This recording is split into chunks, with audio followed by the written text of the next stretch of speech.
museum listrik tahu nggak? Sekitar 60% luas wilayah Indonesia adalah laut dan perairan.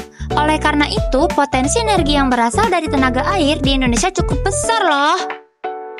Nah, negara kita ini memanfaatkan energi air untuk menghasilkan listrik yang dikenal sebagai pembangkit listrik tenaga air atau PLTA. Pada zaman kuno, tenaga air telah digunakan untuk menggiling gandum loh.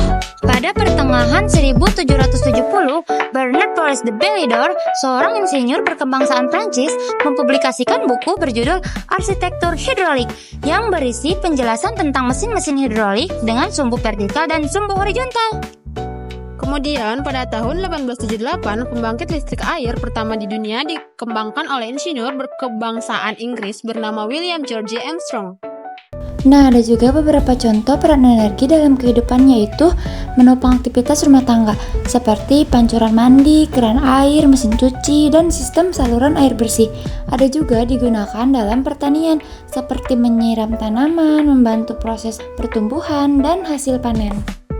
Yuk kita lihat cara PLTA menghasilkan listrik. Biasanya, air yang dimanfaatkan untuk dijadikan energi listrik didapatkan dari air sungai yang dibendung pada bagian bawah bendungan. Dibuat lubang saluran air, dari sanalah air masuk ke dalam ke ruang turbin. Turbin berfungsi mengubah energi kinetik dari gerakan air menjadi energi mekanik yang dapat menggerakkan generator listrik. Listrik yang dihasilkan generator akan dialirkan ke transformator yang kemudian diteruskan ke gardu induk.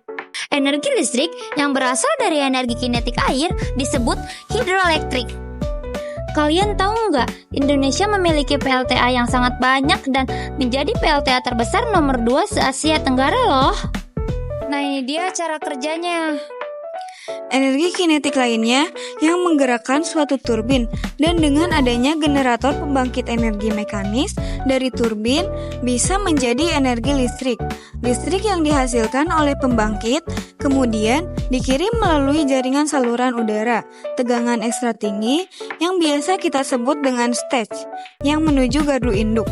Di gardu induk ini voltasenya diturunkan menjadi tegangan menengah. Kemudian, listrik disalurkan melalui saluran udara tegangan rendah yang biasanya berupa gardu distribusi berbentuk gardu tiang. Di gardu tiang ini, voltasenya juga diturunkan.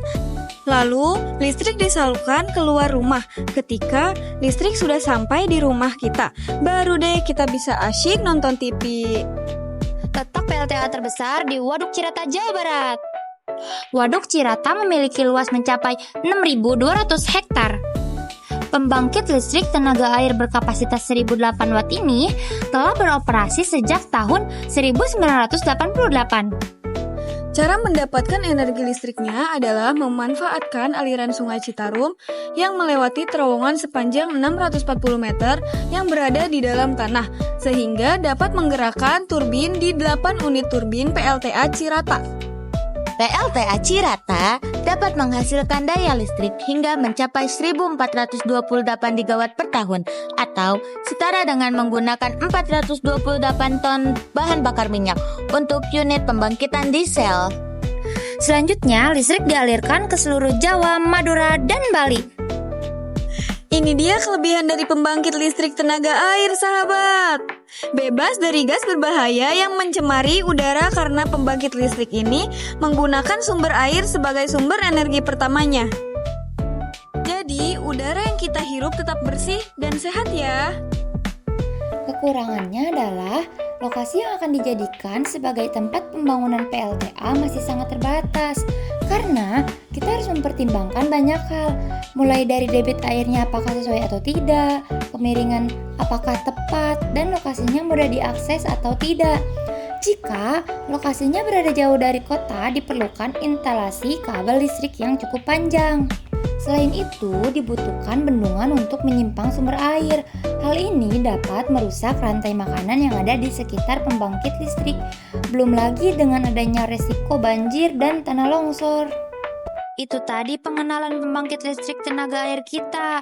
Jadi kita harus selalu bersyukur ya, karena kita masih bisa menikmati energi listrik. Next juga ingin kalian menghemat listrik, matikan peralatan elektronik yang tidak digunakan ya. Sampai jumpa, bye-bye.